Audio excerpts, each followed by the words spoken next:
সম্প্রতি আপনারা দেখছেন বাংলাদেশে একটা রাম মন্দির তৈরি ঘটনায় কেন্দ্র করে সারা বাংলাদেশের সংখ্যালঘু হিন্দু সম্প্রদায়ের মানুষরা উত্তাল এবং তারা বিভিন্ন সংবিধান বিরোধী, ওই দেশের রাজনৈতিক বিরোধী, ওই দেশের গণতন্ত্র বিরোধী স্লোগান দিতে আছে। তারা ভারতের কিছু ইন্ধনে বর্তমানে ভারত সরকারের কিছু বিজেপি শাসিত অঞ্চল কিছু দুর্বৃত্তর চক্রান্ত এসে তারা মনে করতেছে বাংলাদেশকে তারা ভারতের মতন তারা এমন একটা অরাজকতা শুরু করবো সেই বাংলাদেশের প্রসঙ্গে। আজকে দেখতেছেন বাংলাদেশের অবস্থা তারা কীভাবে, আজকে না বিগত আপনি 10-15 বছর ইতিহাস দেখেন ওখানকার সংখ্যালঘুরা কীভাবে প্রতিবাদ করতেছে আর ওই দেশের সংখ্যালঘুরা কীভাবে আছে। ঠিক আছে, আজকে ভারতবর্ষর যারা নেতামন্ত্রী আছে পশ্চিমবাংলা থেকে শুরু করে এবং ত্রিপুরার যারা মুখ্যমন্ত্রী বা কিংবা শিক্ষামন্ত্রী, স্বাস্থ্যমন্ত্রী সব মন্ত্রীর কথা কইতেছে, তারা প্রতিনিয়ত শুধু বাংলাদেশকে উদ্দেশ্য করে সে বাংলাদেশের প্রতি সহানুভূতি দেখে সেটা তারা কথা কইতেছে। অথচ এই দেশের সংখ্যালঘুরা কী অবস্থায় আছে, কত যে নির্যাতন হইতেছে, কত বোল্ডোজার হইতেছে, কত যে নির্যাতন হইতেছে, কত দর্শন হইতেছে, কত খুন হইতেছে, কিন্তু আজ অবধি কোনো সুরাহা নাই। তারা বাংলাদেশকে নিয়ে সে সম্প্রীতি দেখা যাইতেছে আমাদের রাজ্যেরও বিভিন্ন মন্ত্রী মহোদয় বাংলাদেশের প্রতি সহানুভূতি, বাংলাদেশের প্রতি আমি চাই পৃথিবীর কোথাও, আমি মনে করি পৃথিবীর কোথাও সংখ্যালঘুরা, পৃথিবীর কোথাও, শুধু ভারত বাংলাদেশ না, পৃথিবীর কোথাও সংখ্যালঘুরা তাদের মৌলিক অধিকার, সংবিধানে অধিকার পায় না।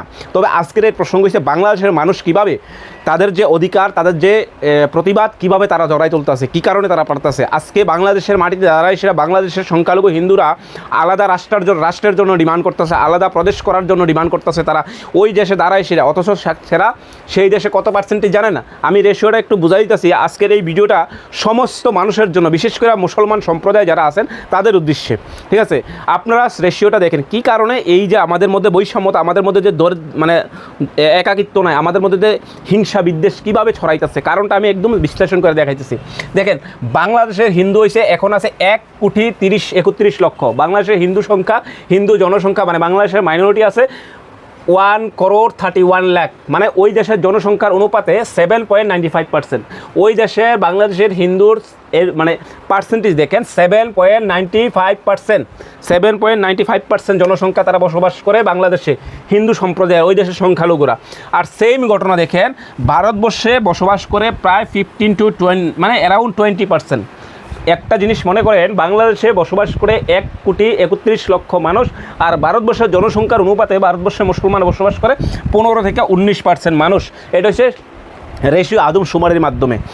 এবার ফারাকটা কোন জায়গায় দেখেন, বাংলাদেশের এডুকেশন, হিন্দুদের এডুকেশন পার্সেন্টেজ 80% অ্যাবাভ। ওখানকার এডুকেশন পার্সেন্টেজ 80% অ্যাবাভ এবং গ্রোথের লেভেলে আছে, এবং তারা গ্রোথে আছে, তারা মানে আপগ্রেড করতে চাইতেছে, কারণ জানে। আর ভারতবর্ষের এডুকেশন আছে 59%, এটা 55% নাই, লেস দেন 50% আছে, লেস দেন 50% এডুকেশন, মানে এডুকেশন ডিপার্টমেন্টে মুসলমান লেস দেন একদম 50%-এর নিচে আছে। ইভেন নট হাইলি এডুকেটেড, মানে যারা বেসিক লিটারেচার মানে সইটিও দিতে পারে তাদেরকেও এটার ভিত্তিতে আওতায় আনা হয়েছে। হাইলি এডুকেটেডের ভিত্তিতে মুসলমান নাই, হাইলি এডুকেটেডের ভিত্তিতে মনে 10%-ও নাই হাইলি এডুকেটেডের ভিত্তিতে। আর বাংলাদেশের 80%-এর ভিত্তিতে 75% হাইলি এডুকেটেড। দেখেন ডিফারেন্সটা কোন জায়গায়। ওখানকার হিন্দু জনগণ হাইলি এডুকেটেড, তারা ইভেন উচ্চশিক্ষার ক্ষেত্রে তারা 75% অ্যাবাভ হাইলি এডুকেটেড। আর ভারতবর্ষের 15 to 20% বড় মানে সংখ্যালঘু মুসলমান এই দেশে বসবাস করে, সেখানকার পার্সেন্টেজ হয়েছে, এডুকেশনের পার্সেন্টেজ হয়েছে less than 50%। Even highly educated যারা উচ্চশিক্ষা তো মনে করতেছেন বড় বড় অফিসার, বড় বড় IPS মানে সায়েন্টিস্ট, বৈজ্ঞানিক মানে যাই মনে করেন, তারা আছে লেস দেন 10%-ও নাই মুসলমানের শিক্ষাক্ষেত্রে। ঠিক আছে, তো এখানেই পার্থক্যটা দেখেন যে মুসলমানের শিক্ষা ব্যবস্থা ভারতবর্ষের ভিতরে প্রতিনিয়ত মুসলমানদের উপর এইভাবে নির্মম অত্যাচার করতেছে বর্তমান বিজেপি সরকার ডাইরেক্টলি।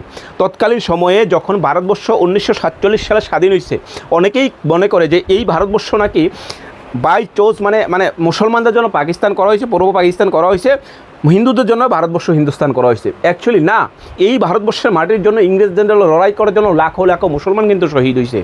এই দেশের মুসলমানের অনেক ভূমিকা আছে, এই দেশে লাখো লাখো মুসলমানের শহীদ রক্তে গড়া কিন্তু এই ভারতবর্ষ। অথচ বাংলাদেশের ব্যাপারে কিন্তু সেমন না।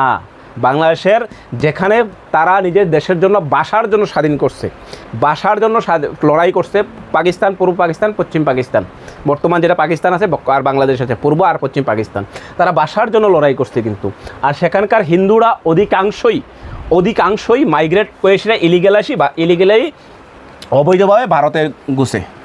তারা কিন্তু ওখানকার বাংলাদেশিরা, অধিকাংশ বাংলাদেশি সম্প্রদায় সংখ্যালঘু যারা আছে তারা কিন্তু তাদেরকে বাংলাদেশি মনে করে না, তারা ভারতের এজেন্ডায় চলে, কিন্তু ভারতের এজেন্ডায় চলে। তারার দাবি যে ভারতবর্ষ তাদের পাশে আছে, তাদের দাবি ভারতবর্ষ তাদের পাশে আছে, আর ভারতবর্ষ তাদেরকে উস্কানি দিতেছে, সেখানকার সাম্প্রদায়িক সম্প্রতি নষ্ট করার জন্য একটা ইন্ধন চালাইতেছে বর্তমানে বিজেপি সরকার ভারতবর্ষ থেকে। সেটা নিঃসন্দেহে সবাই জানা আছে, সবাই বুঝতেছেন। কিন্তু আজকে যারা এই যে কিছু ভিডিওগুলি দেখতেছেন, এগুলি দেখেন আমি দিতেছি, তারা প্রকাশ্যে যেভাবে সাম্প্রদায়িক সুরসুরি দিয়ে সেটা প্রতিবাদ করতেছে, সেটা কখনোই কোনো জাতির জন্য, কোনো দেশের জন্য শুভ কামনা না, শুভ নয়। কিন্তু আজকের দিন যদি আপনি ভারতবর্ষে একটা সংবিধানের অধিকার আছে আপনি কথা বলার, ধর্মীয় অধিকার আছে কথা বলার, সেখানকার 20% থাকা সত্ত্বেও যেই দেশের জন্য সেই মুসলমান দিনরাত্র জীবন দিছে, ত্যাগ করছে, সব কিছু এখনও প্রতিনিয়ত কাজ করতেছে, সেই মুসলমান আজকে এই দেশের ভারতবর্ষে মাটিতে কথা কইতে পারে না। মেইন কারণ কোনো কিছু না, মেইন কারণ হচ্ছে এই জায়গাতে আছে, মেইন কারণ হচ্ছে এই জায়গাতে শুধু এডুকেশন পার্সেন্টেজ। আমরা নাই এডুকেশন, হাইলি এডুকেশন তো বাদ দেন, লোয়ার এডুকেশন লেস দেন 10%, আমরা সেকেন্ড ক্যাটাগরিতে আছি এই ভারতবর্ষে। সের জন্য দায়ী আমাদের সংখ্যালঘু মুসলমানদের যারা আছে, যারা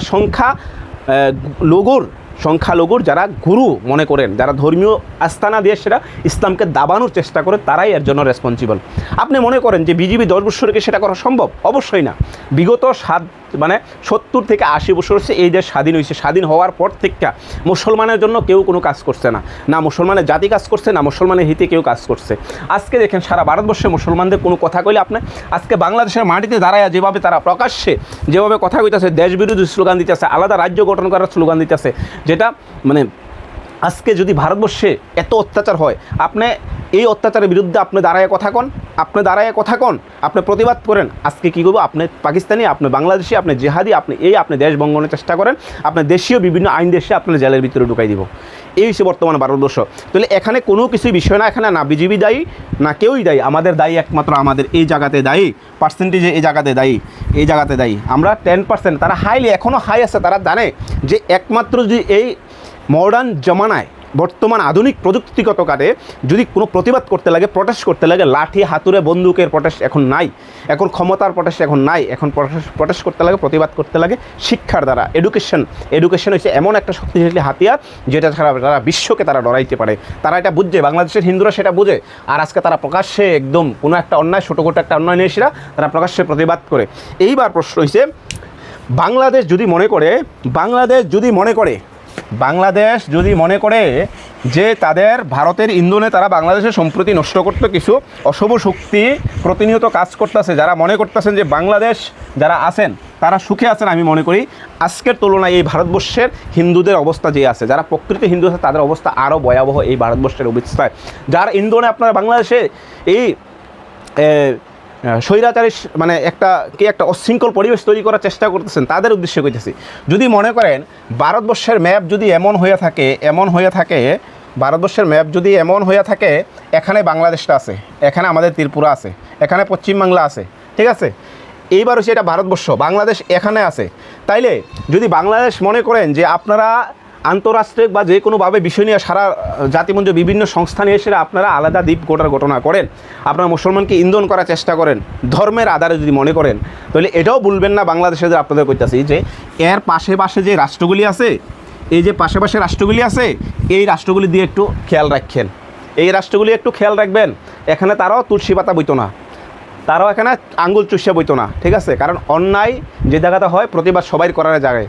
তবে এই বিষয়গুলি না দেয় আমি মনে করি বর্তমান এই যে রাজনৈতিক প্রসঙ্গগুলি হওয়া দরকার, এখন ধর্ম নয়, এখন ধর্মটা মূল বিষয় না, এখন জাতির উন্নয়ন, শিক্ষার উন্নয়ন, দেশের উন্নয়নের স্বার্থে কথা বলেন, উন্নয়ন করেন। সেটাই আপনারা যারা বাংলাদেশে আছেন, যারা ইন্ডিয়ার বিজেপি সরকারের কিছু স্বৈরাচারী শাসনের ইন্ধনে আপনারা বাংলাদেশে একটা অরাজকতা তৈরি করার চেষ্টা করতেছেন, সেটা দুঃস্বপ্ন, আপনাদের জন্য ক্ষতিকর। আপনি একবার খোঁজ করেন এই ভারতবর্ষের হিন্দুরা কতটুকু সুখে আছে। সংখ্যালঘুর তো বিচার নাই এই দেশে, সংখ্যালঘুর তো কোনো অধিকার নাই, না ধর্মীয় অধিকার, না স্বাধীনতার অধিকার, না বাক স্বাধীনতার অধিকার, না কথা বলার অধিকার।